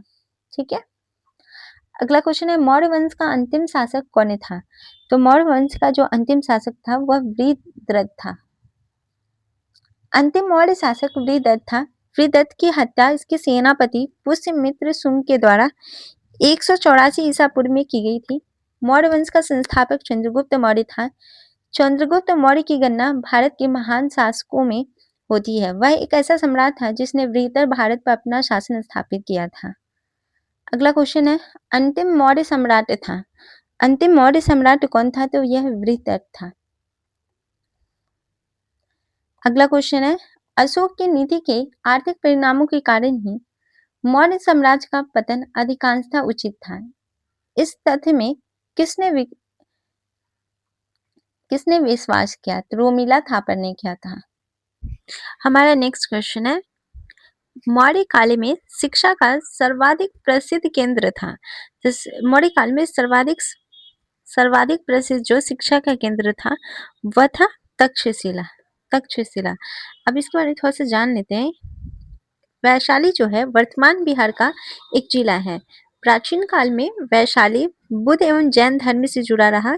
यह 6ठी शताब्दी ईसा पूर्व में वज्जीय संघ के अंतर्गत एक प्रमुख गणराज्य था। महावीर स्वामी का जन्म वैशाली के कुंडग्राम में हुआ था। नालंदा बौद्ध शिक्षा का महत्वपूर्ण केंद्र था। सर्वप्रथम यहाँ बौद्ध विहार की स्थापना गुप्त काल में करवाई गई थी। तक्षशिला मौर्य काल में हिंदू एवं बौद्ध शिक्षा का प्रमुख केंद्र था। यहाँ विश्व भर से लोग जो है पढ़ने आते थे। हमारा नेक्स्ट क्वेश्चन है, मौर्य काल में शिक्षा का सर्वाधिक प्रसिद्ध केंद्र था। मौर्य काल में सर्वाधिक प्रसिद्ध जो शिक्षा का केंद्र था वह था तक्षशिला। तक्षशिला अब इसके बारे में थोड़ा सा जान लेते हैं। वैशाली जो है वर्तमान बिहार का एक जिला है। प्राचीन काल में वैशाली बुद्ध एवं जैन धर्म से जुड़ा रहा। यह 6ठी शताब्दी ईसा पूर्व में वज्जी संघ के अंतर्गत एक प्रमुख गणराज्य था। महावीर स्वामी का जन्म वैशाली के कुंड ग्राम में हुआ था। नालंदा बौद्ध शिक्षा का महत्वपूर्ण केंद्र था। सर्वप्रथम यहाँ बौद्ध विहार की स्थापना गुप्त काल में करवाई गई थी। तक्षशिला मौर्य काल में हिंदू एवं बौद्ध शिक्षा का प्रमुख केंद्र था। यहाँ विश्व भर से लोग जो है पढ़ने आते थे। अब हमारा अगला चैप्टर है वो है मौर्योत्तर काल का। क्वेश्चन नंबर 1 है, प्राचीन भारत की निम्नलिखित राजवंशों पर विचार कीजिए। अब इस पे शुंग, मौर्य, कुषाण और कण्व पर विचार करना है। क्वेश्चन कह रहा है निम्नलिखित में से उनके शासन का सही काल अनुक्रमिक क्रम कौन सा है, जिसमें क्रम पूछा जा रहा है। तो सबसे पहले जो है मौर्य वंश का मौर्य राजवंश था। उसके बाद जो है वो शुंग था। शुंग के बाद जो कण्व था और सबसे अंत में जो था वो कुषाण था। तो हमारा ऑप्शन जो है ए करेक्ट हो जाएगा। अब जान लेते हैं कि विद्वान जो मौर्य साम्राज्य की अवधि लगभग 300 ईसा पूर्व से 184 ईसा पूर्व मानते हैं। उसके बाद शुंग राजवंश के काल की अवधि लगभग 184 ईसा पूर्व से 73 ईसा पूर्व मानी जाती है। कण्व राजवंश की अवधि लगभग 73 ईसा पूर्व से 28 ईसा पूर्व है और कुषाण साम्राज्य को ईस्वी की पहली से तीसरी शताब्दी के मध्य माना गया है। तो इसमें जो आप देख सकते हैं सबसे पहले मौर्य वंश, उसके बाद शुंग, फिर कण्व, फिर कुषाण। क्वेश्चन नंबर 2 है, ताम्रपत्र लेख दर्शाते हैं कि प्राचीन काल में बिहार के राजाओं का संपर्क था। तो बिहार के राजाओं का संपर्क था वो जावा सुमात्रा से था। ऑप्शन डी करेक्ट हो जाएगा। इसकी थोड़ी व्याख्या देख लेते हैं। पाल वंशी शासक देवपाल बौद्ध मतानुसार था। लेखों में उसके परम सौगात कहा जाता है। लेखों में जो है उसे परम सौगात कहा गया है। इन्होंने जावा के शैलेंद्र वंशी शासक बालपुत्र देव के अनुरोध पर उसे नालंदा में एक बौद्ध विहार बनवाने के लिए 5 गांव दान में दिया था। क्वेश्चन नंबर 3 है, स्वर्ण भूमि का वह राजा कौन था जिसने नालंदा में एक बौद्ध विहार की स्थापना की तथा उसके रख रखाव हेतु अपने दूत द्वारा देवपाल से 5 गांव दान में देने के लिए प्रार्थना की। तो यह कौन था? तो वह था बालपुत्र देव। ऑप्शन सी करेक्ट हो जाएगा। और इसकी व्याख्या आपने पहले ही क्वेश्चन नंबर 2 में देख लिया था। ये बात हो रही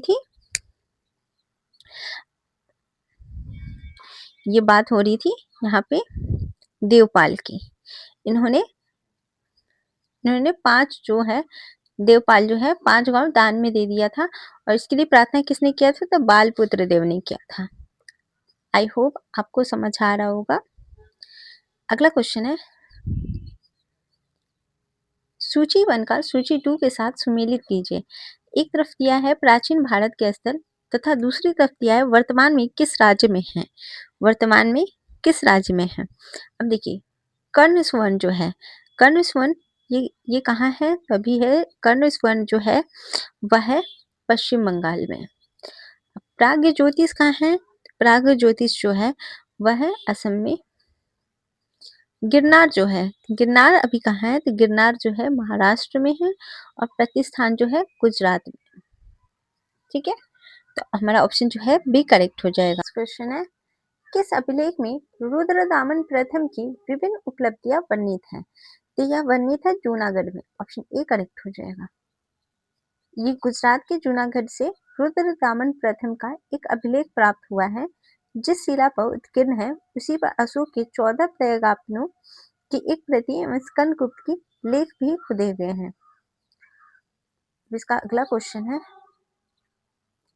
दूसरी शताब्दी के आसपास रचित संस्कृत के शिलालेख के अनुसार सुदर्शन झील एक कृत्रिम जलाशय की मरम्मत किसने की थी? इसकी मरम्मत किसने की थी? जो किया था रुद्रदामन ने किया था। ऑप्शन सी करेक्ट हो जाएगा।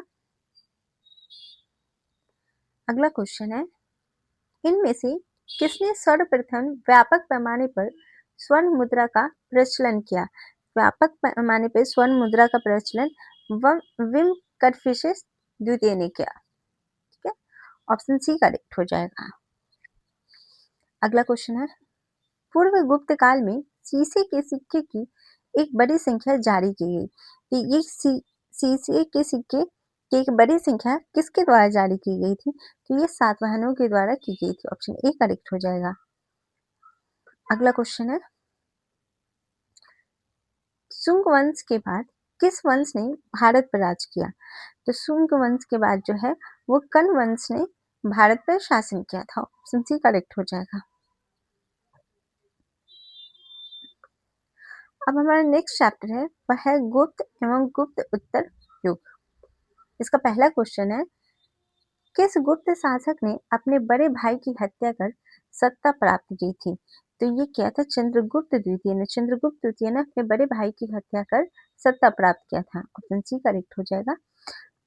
अब देखो, समुद्रगुप्त के पश्चात उसका बेटा रामगुप्त शासक बना, लेकिन शकों के आक्रमण का सक्षम विरोध न करने के कारण उसके भाई चंद्रगुप्त द्वितीय ने रामगुप्त की हत्या कर उसकी पत्नी ध्रुव देवी से विवाह कर लिया तथा शकों के विरुद्ध विजय प्राप्त की।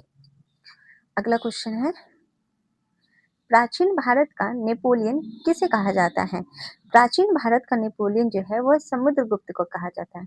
प्राचीन भारत का नेपोलियन जो है वह समुद्रगुप्त को कहा जाता है। ऑप्शन डी करेक्ट है। मैं 2-3 बार इसलिए रिपीट कर रही हूँ कुछ क्वेश्चन को, ताकि आपको वीडियो के दौरान ही या लेक्चर के दौरान ही आपको याद हो जाए। ठीक है, इसमें और कुछ इम्पोर्टेंट उतना नहीं है। अगला क्वेश्चन है, गुप्त सम्राट जिसने हुनों को पराजित किया था वह कौन था? तो वह था स्कंदगुप्त। ऑप्शन सी करेक्ट हो जाएगा। क्वेश्चन नंबर 4 है, नालंदा विश्वविद्यालय का संस्थापक कौन था?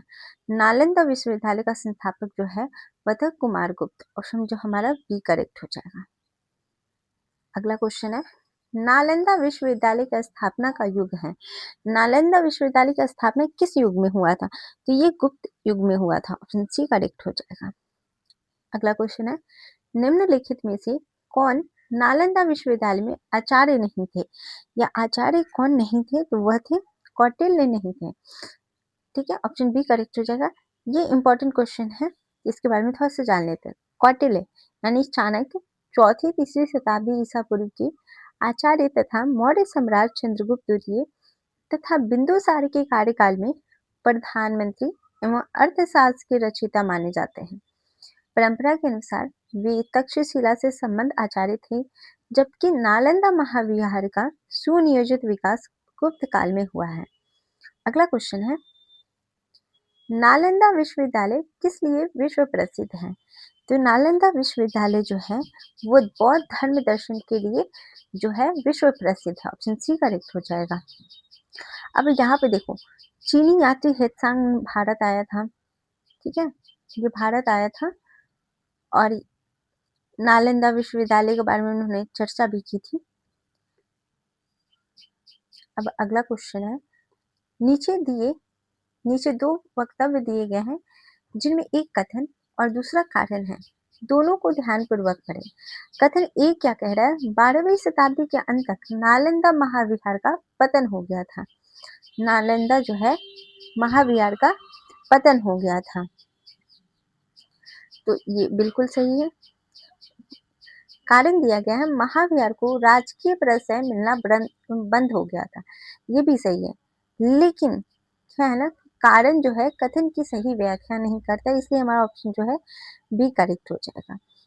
नेक्स्ट क्वेश्चन है, अगला क्वेश्चन है, क्वेश्चन नंबर 9 है, निम्नलिखित कथनों पर विचार कीजिए। पहला कथन है, फाहियान एक चीनी तीर्थयात्री था जो हर्ष के शासनकाल के दौरान भारत आया था।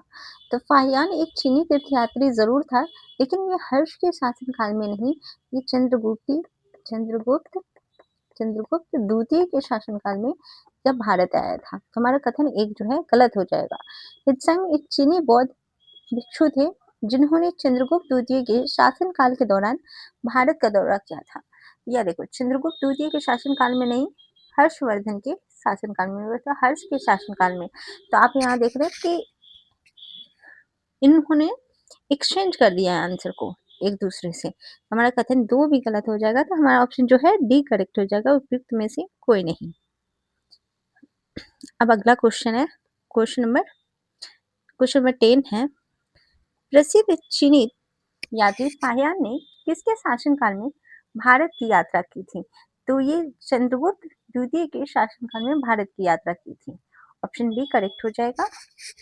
अगला क्वेश्चन है, चीनी यात्री सुंगयुन ने भारत की यात्रा की थी। तो भारत की यात्रा इन्होंने 1518 ईस्वी से 1521 ईस्वी तक किया था। तो हमारा ऑप्शन जो है ई करेक्ट हो जाएगा, उपयुक्त में से कोई नहीं। अगला क्वेश्चन है, नगरों का क्रमिक पतन किस काल की एक महत्वपूर्ण विशेषता थी? तो ये जो थी वो गुप्त काल की थी। ऑप्शन ए करेक्ट हो जाएगा। अगला क्वेश्चन है, निम्नलिखित में से कौन सा बंदरगाह गुप्त काल में उत्तर भारतीय व्यापार के लिए उपयोग किया जाता था? तो कल्याण, भरौच, ताम्रलिप्ति और कैम्बे, ये चारों जो है बंदरगाह गुप्त काल में उत्तर भारतीय व्यापार के लिए उपयोग किया जाता था। हमारा ऑप्शन ई करेक्ट हो जाएगा, उपयुक्त में से एक से अधिक। भरौच को एक और नाम से जानते हैं, उसका नाम है ब्रिगु कच्छ। ठीक है, अगला क्वेश्चन है,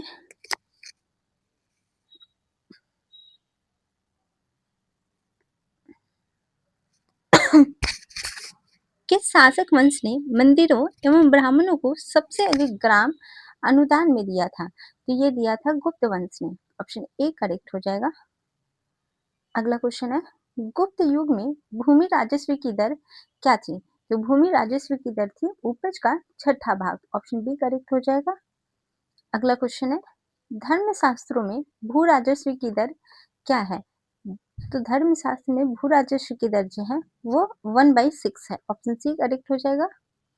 अगला क्वेश्चन है, किस प्रकार की भूमि को अपरहत कहा जाता है? कहा जाता था, तो ये कहा जाता था बिना जोती हुई जंगली भूमि को।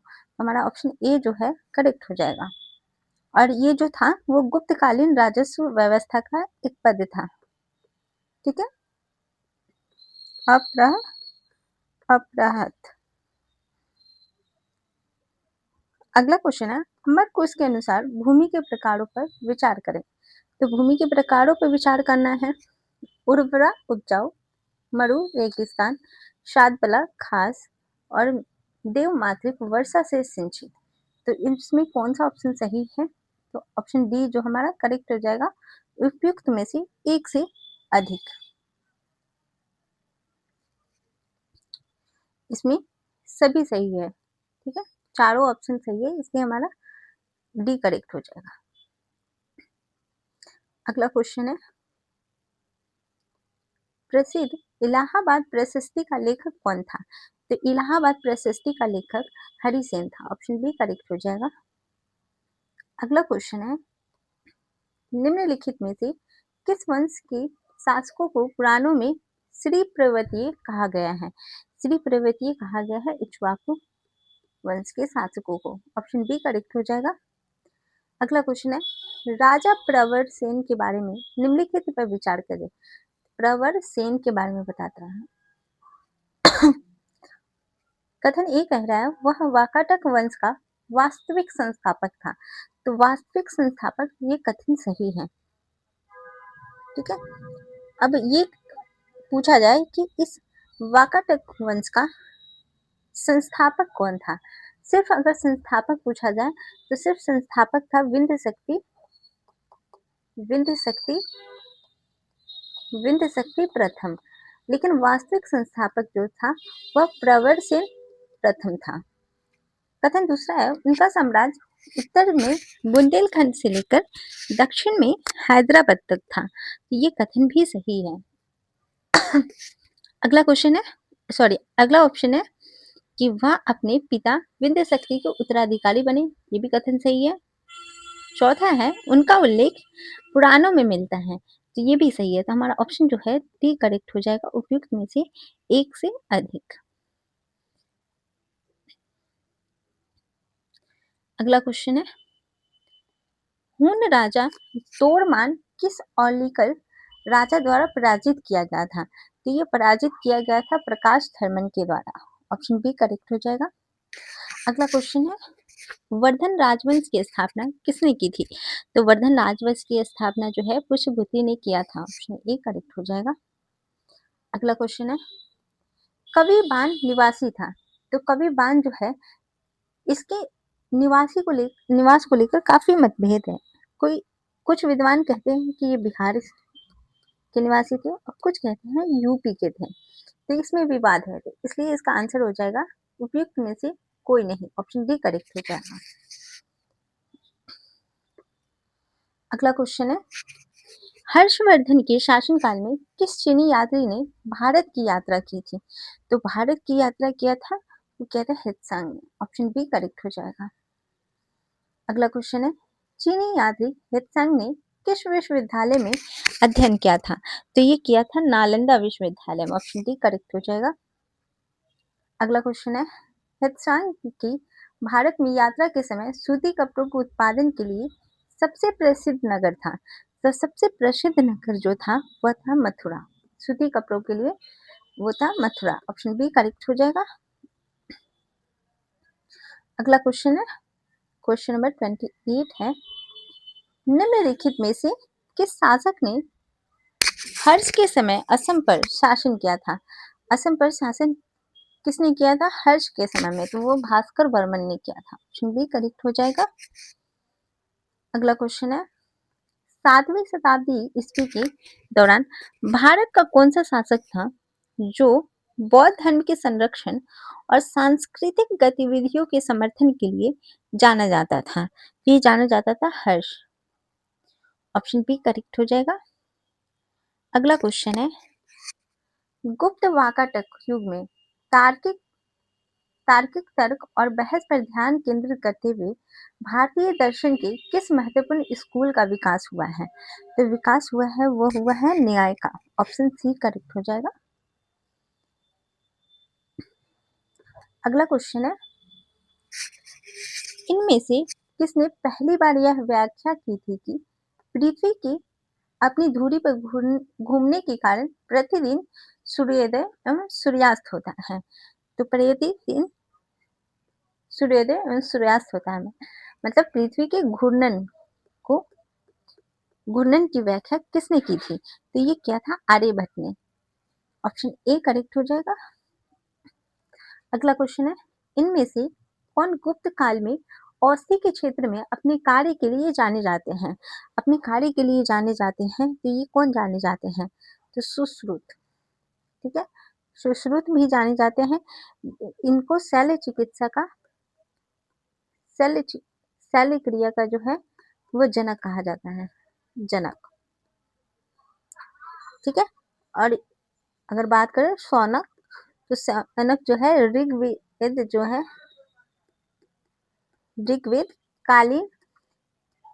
कालीन जो है ये ऋषि थे। ठीक है, उसके बाद जो आते हैं वो शौमिला जो है ये गुप्तकालीन जो है ये नाटककार थे, गुप्तकालीन नाटककार। तो इसलिए हमारा जो है ऑप्शन ई करेक्ट हो जाएगा, उपयुक्त में से एक से अधिक। अगला क्वेश्चन है, नहीं, अब चैप्टर नेक्स्ट है, प्राचीन भारत में स्थापत्य कला। इसकी पहला क्वेश्चन है, बराबर की गुफाओं का उपयोग किसने आश्रय गृह के रूप में किया था? तो ये किया था आजीविकों ने। ऑप्शन ए करेक्ट हो जाएगा।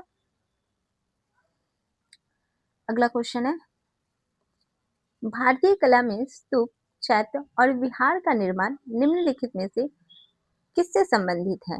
ये संबंधित है बौद्ध धर्म से। ऑप्शन सी करेक्ट हो जाएगा। अगला क्वेश्चन है, खजुराहो मंदिर स्थापत्य के निर्माण में सहयोगी थे। ये सहयोगी थे चंदेल। ऑप्शन ए करेक्ट हो जाएगा।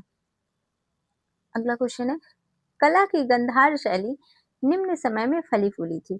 कला की गंधार शैली जो है वो कुषाणों के समय में फली फूली थी। ऑप्शन ए करेक्ट हो जाएगा। अगला क्वेश्चन है, बुद्ध की प्राचीनतम प्रतिमा किस शैली में प्राप्त होती है? तो ये प्राप्त होती है गंधार शैली में। गंधार शैली में ऑप्शन ए करेक्ट हो जाएगा। अगर आपने इस पीवाईक्यू बुक को बीपीएससी के द्वारा जितने भी एग्जाम लिए गए इसको कर लिए हुए ना, आप किसी भी एग्जाम में बीपीएससी कंडक्ट करवा रहा है बैठोगे तो 10 से 15 नंबर इस बुक से फिक्स हैं, इससे आएंगे ही आएंगे। तो बहुत अच्छे से इसको रिवीजन कर लो, क्योंकि जितने भी आज तक अभी तक क्वेश्चन पूछे गए हैं बीपीएससी के द्वारा, चाहे वो हिस्ट्री हो, जियोग्राफी हो, सब इसमें कवर होगा। अभी मैं एंशिएंट को इसमें करा रही हूँ, इसके बाद मैं मिडाइवल कराऊंगी।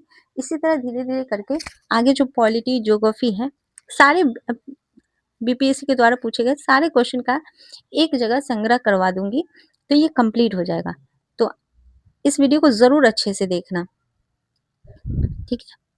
अब अगला क्वेश्चन है, झांसी के पास देवगढ़ का मंदिर और इलाहाबाद प्रयागराज के पास गढ़वा मंदिर में बनी मूर्तियां किस कला के महत्वपूर्ण अवशेष हैं? तो ये अवशेष किस कला के महत्वपूर्ण अवशेष हैं? तो ये है गुप्त कला के। ऑप्शन बी करेक्ट हो जाएगा। अगला क्वेश्चन है, बोधिसत्व पद्म में पानी की पेंटिंग स्थित है, तो ये कहाँ स्थित है? तो ये अजंता में स्थित है। अगला क्वेश्चन है, निम्नलिखित अभिलेखों में से किसमें विधवा दहन का उदाहरण उल्लिखित है? विधवा दहन का उदाहरण जो उल्लिखित है वो भानुगुप्त का एरन स्तंभ अभिलेख में है। तो हमारा ऑप्शन जो है सी करेक्ट हो जाएगा। अगला क्वेश्चन है, खजुराहो मंदिर स्थापत्य के निर्माण में सहयोगी थे। तो इसके स्थापत्य के निर्माण में सहयोगी कौन थे? तो वो थे चंदेल। ऑप्शन ए करेक्ट हो जाएगा। अगला क्वेश्चन है, बड़ा बुदुर विश्व में सबसे अद्भुत स्तूप है और इसकी मूर्ति और मूर्तिकला किसका शानदार उदाहरण है? तो ये उदाहरण है भारत जावा काला का। ऑप्शन डी करेक्ट हो जाएगा। अगला क्वेश्चन है, चीनी स्रोत के अनुसार श्रीलंका के शासक मेघवर्मन ने गया में बौद्ध मंदिर बनाने की अनुमति के लिए निम्नलिखित में से किस गुप्त राजा के पास एक मिशनरी भेजा था? तो किस गुप्त राजा के पास भेजा था? तो ये भेजा था समुद्रगुप्त के पास। ऑप्शन जो है सी करेक्ट हो जाएगा। अब हमारा नेक्स्ट चैप्टर है वो है दक्षिण भारत, यानी चोल, चालुक्य, पल्लव और संगम युग के बारे में जितने भी क्वेश्चन पूछे गए हैं बीपीएससी के द्वारा वो इसमें कवर होंगे, ठीक है। अगला क्वेश्चन है, चोल वंश का संस्थापक कौन था? तो चोल वंश का संस्थापक कौन था? तो विजय आले था। विजय आले। ऑप्शन ए करेक्ट हो जाएगा। चोल साम्राज्य की स्थापना विजय आले ने की थी, जो प्रारंभ में पल्लवों का एक सामंती सरदार था। उसने लगभग 850 ईस्वी में तंजौर को अपने अधिकार में कर लिया। तंजौर वर्तमान तंजावुर के शैव मंदिर राजराजेश्वर या बृहदेश्वर मंदिर का निर्माण राजराज प्रथम के काल में हुआ था। क्वेश्चन नंबर 2 है, चोल काल किसके लिए प्रसिद्ध था? तो चोल काल जो है वो ग्राम पंचायत के लिए प्रसिद्ध था। ऑप्शन ए करेक्ट हो जाएगा। ऑप्शन ए करेक्ट हो जाएगा। अगला क्वेश्चन है, कौन सा मध्यकालीन भारतीय साम्राज्य व्यापक स्तर पर स्थानीय स्वशासन के लिए प्रसिद्ध था? तो स्थानीय स्वशासन के लिए प्रसिद्ध था वो था चोल। ऑप्शन बी करेक्ट हो जाएगा। अगला क्वेश्चन है, कैलाश नाथ मंदिर किस वंश ने और किस राज्य में बनाया गया?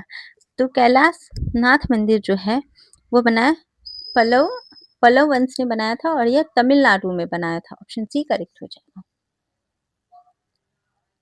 अगला क्वेश्चन है, निम्नलिखित में से कौन सा मंदिर कांचीपुरम में स्थित है? कांचीपुरम में कौन सा मंदिर स्थित है? तो एकाम बरेश्वरवार मंदिर, ऑप्शन बी करेक्ट हो जाएगा। अगला क्वेश्चन है, तंजावुर में बृहदेश्वर मंदिर का निर्माण किस राजा द्वारा करवाया गया था? तो ये करवाया गया था राज प्रथम के द्वारा, ऑप्शन ए करेक्ट हो जाएगा। क्वेश्चन नंबर 7 है, निम्नलिखित में से चेर राजवंश की राजधानी कौन सी थी? चेर राजवंश की राजधानी जो थी वो थी कुरूर यानी कुरूर, ऑप्शन ए करेक्ट हो जाएगा। अगला क्वेश्चन है, निम्नलिखित राजवंशों में किसका उल्लेख संगम साहित्य में नहीं हुआ है? संगम साहित्य में किसका उल्लेख नहीं हुआ? तो कदम्ब का नहीं हुआ है, कदम्ब का नहीं है, तो ऑप्शन ए करेक्ट हो जाएगा। अगला क्वेश्चन है, संगम युग में उदयपुर किसके लिए विख्यात था? तो उदयपुर जो विख्यात था वो कपास के व्यापार का महत्वपूर्ण केंद्र था, ऑप्शन बी करेक्ट हो जाएगा। क्वेश्चन नंबर 10 है, दक्षिण भारत के मंदिरों के आकर्षक द्वार क्या कहलाते हैं? तो इसका आकर्षक द्वार जो है गोपुरम कहलाता है, ऑप्शन बी करेक्ट हो जाएगा। अगला क्वेश्चन है, रोमन साम्राज्य से व्यापारिक संबंध किसने स्थापित किए थे? तो व्यापारिक संबंध जो स्थापित किया था वो चेर ने किया था, ऑप्शन बी करेक्ट हो जाएगा। अगला क्वेश्चन है, फारसी यात्री अब्दुल रज्जाक भारत में किस राजा के शासनकाल में आया था? तो ये आया था देवराय द्वितीय के शासनकाल में, ऑप्शन सी करेक्ट हो जाएगा। अब हमारा नेक्स्ट चैप्टर है वो है प्राचीन साहित्य एवं साहित्यकार। पहला क्वेश्चन है, निम्न में से किस भारतीय दर्शन ने परमाणु सिद्धांत का प्रतिपादन किया? तो परमाणु सिद्धांत का प्रतिपादन वैशेषिक ने किया, ऑप्शन डी करेक्ट हो जाएगा। अगला क्वेश्चन है, कालिदास के कुमार संभवम में किस पौराणिक चरित्र के जन्म की कहानी है? तो यह है कार्तिकेय, ऑप्शन बी करेक्ट हो जाएगा। अगला क्वेश्चन है, मुद्रा राक्षस का लेखक निम्न में से कौन है? मुद्रा राक्षस का लेखक जो है वह विशाखा दत्त है, ऑप्शन बी करेक्ट हो जाएगा। अगला क्वेश्चन है, मेगास्थनीज की पुस्तक का नाम क्या है? मेगास्थनीज की पुस्तक का नाम जो है वह इंडिका है, ऑप्शन डी करेक्ट हो जाएगा।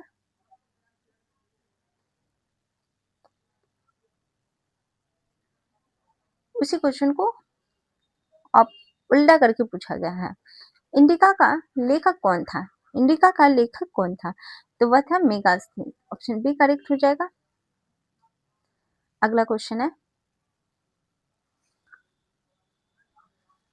सूची 1 और सूची 2 का मिलान करें और सूची के नीचे दिए गए कोड का उपयोग कर सही उत्तर बताएं। सही उत्तर बताना है तो वृहत संहिता के लेखक कौन है? तो इसके लेखक है ब्राह्मी मुसिका मसा के इसको मुसी मुसी मुसी कवंस भी कहते हैं, ठीक है। मुसिका मसा का लेखक कौन है? तो इसका है अतुला।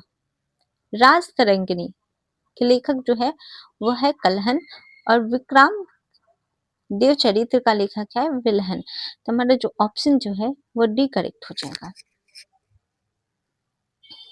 अगला क्वेश्चन है, सूची 1 और सूची 2 का मिलान कीजिए और सूचियों के नीचे दिए गए कोड का उपयोग करके सही उत्तर का चयन कीजिए।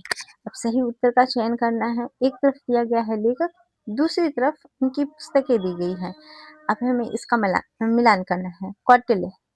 कौटिल्य की जो पुस्तक है वह है अर्थशास्त्र और पाणिनि की जो पुस्तक है उसका नाम है अष्टाध्यायी।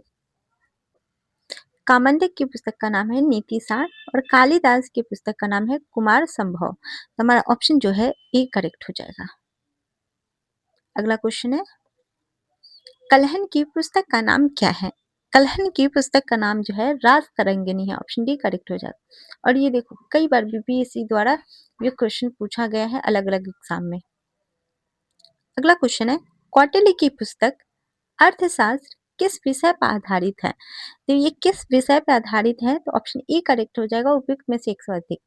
मतलब आर्थिक संबंध पे है, विदेश नीति, धन संचय, शासन का कला के सिद्धांत और अभ्यास पर। अगर हम बात करें कि अर्थशास्त्र की अगर एक वर्ड में बताना चाहे तो ये राजनीतिक विषयों पर आधारित है, ठीक है। अगला क्वेश्चन है, कौटिल्य के अर्थशास्त्र में किस पहलू पर प्रकाश डाला गया है? तो ये राजनीतिक नीतियों पर प्रकाश डाला गया है। ऑप्शन बी करेक्ट हो जाएगा। अगला क्वेश्चन है, क्वेश्चन नंबर 11 है, अर्थशास्त्र नामक पुस्तक का लेखक कौन है? अर्थशास्त्र नामक पुस्तक का लेखक जो है वो कौटिल्य है। ऑप्शन बी करेक्ट हो जाएगा। अगला क्वेश्चन है, इतिहास के प्राचीन और मध्ययुगीन काल के राजाओं और उनके द्वारा लिखी गई रचनाओं का सही मिलान किस युग में किया गया है? तो एक महेंद्र वर्मा की जो है रचना वो है मत विलास प्रहसन, ये सही है। बाकी अगर हम बात करें कि समरांगन सूत्रधार के लेखक कौन है, तो इसके लेखक हैं राजा भोज। राजा भोज, ठीक है। उसके बाद मनसोलास के जो लेखक रचनाकार है वह है सोमेश्वर तृतीय और अमुक्त माल्यद के लेखक है वो है रचनाकार है वो है कृष्ण देव राय। ठीक है, आप यहाँ से भी देख सकते हैं। ठीक है, इसका सही युग में दिया गया है। अगला क्वेश्चन है, पेरिप्लस ऑफ द इरिथियन सी किसने लिखी है? तो ये किसने लिखा है, इसका नाम हमें ज्ञात नहीं है इसलिए अज्ञात कहते हैं। ऑप्शन जो है ए करेक्ट हो जाएगा, उपयुक्त में से कोई नहीं। अगला क्वेश्चन है, पृथ्वीराज रासो के लेखक कौन है? तो इसके लेखक है चंद बरदाई। इसके लेखक है चंद बरदाई। ऑप्शन बी करेक्ट हो जाएगा। अगला क्वेश्चन है, पृथ्वीराज रासो नामक पुस्तक किसके द्वारा लिखी गई है? यह पुस्तक जो लिखी गई है वो लिखी गई है चंद बरदाई के द्वारा। ऑप्शन बी करेक्ट हो जाएगा। अगला क्वेश्चन है, स्वप्न वासवदत्ता के लेखक कौन है? इसके जो लेखक है वह है भाष। ऑप्शन बी करेक्ट हो जाएगा। अगला क्वेश्चन है, कुमार संभव महाकाव्य किस कवि ने लिखा है? तो ये लिखा है कालिदास ने। ऑप्शन बी करेक्ट हो जाएगा।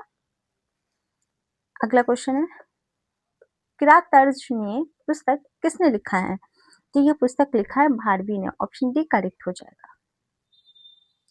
अगला क्वेश्चन है, उस स्रोत का नाम बतलाए जो प्राचीन भारत के व्यापारिक मार्गों पर मौन है। तो यह है मिलिंद तन्हू। ऑप्शन बी करेक्ट हो जाएगा।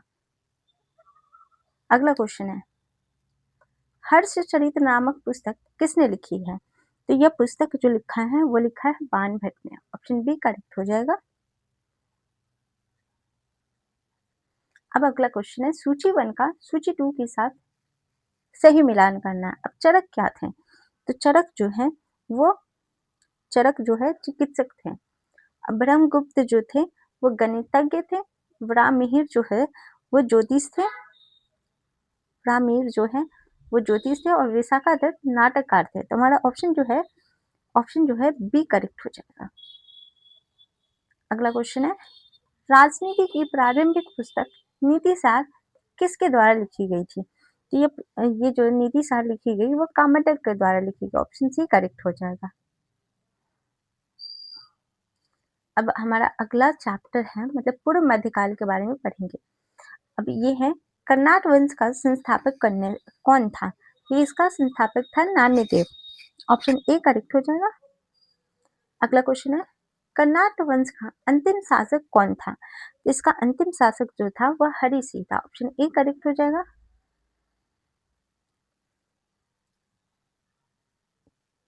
क्वेश्चन नंबर 3 है, बिहार में विक्रमशिला विश्वविद्यालय के संबंध में निम्नलिखित कथनों पर विचार करें। और इसमें जो है ना गलत कथन पूछा गया है।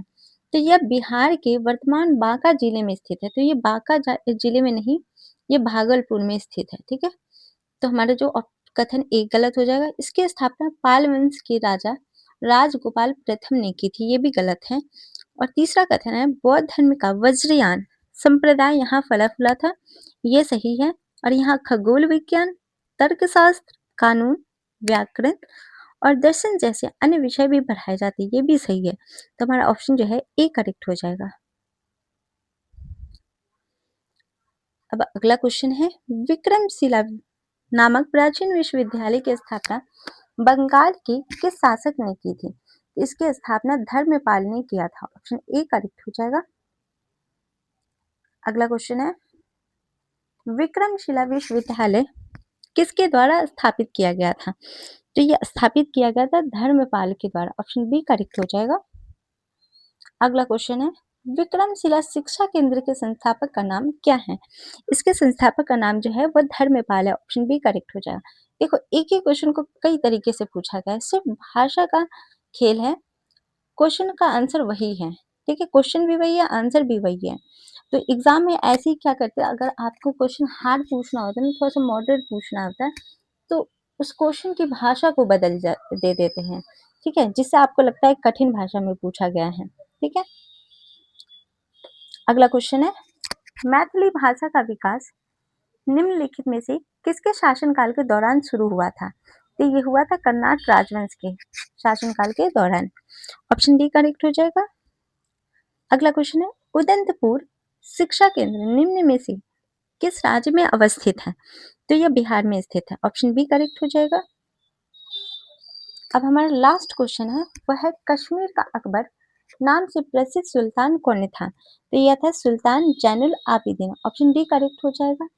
तो ये रहा हमारा एंशिएंट हिस्ट्री यानी प्राचीन इतिहास के बीपीएससी द्वारा पूछे गए अलग अलग एग्जामों में जितने भी क्वेश्चन थे वो सारे इसमें कवर करवा दिया गया है। अगर आपने इसको कवर कर लिया ना, तो देखना आप, अगर आपके एग्जाम में 8 क्वेश्चन अगर एंशिएंट से आते हैं तो 2 से 3 क्वेश्चन नंबर, 2 से 3 जो नंबर है इससे पक्के हैं। तो इसे ज़रूर देखना। और नेक्स्ट वीडियो में मैं मिडाइवल करवाऊंगी, मिडाइवल हिस्ट्री, उसके बाद मॉडर्न हिस्ट्री, इसी तरह करते करते ज्योग्राफी, पॉलिटी सभी करवाऊंगी, जो बिहार स्पेशल भी, जो कि बीपीएससी के द्वारा पूछा गया है। तो तब तक के लिए धन्यवाद और आप लोग अच्छे से पढ़ाई कीजिए। Thank you.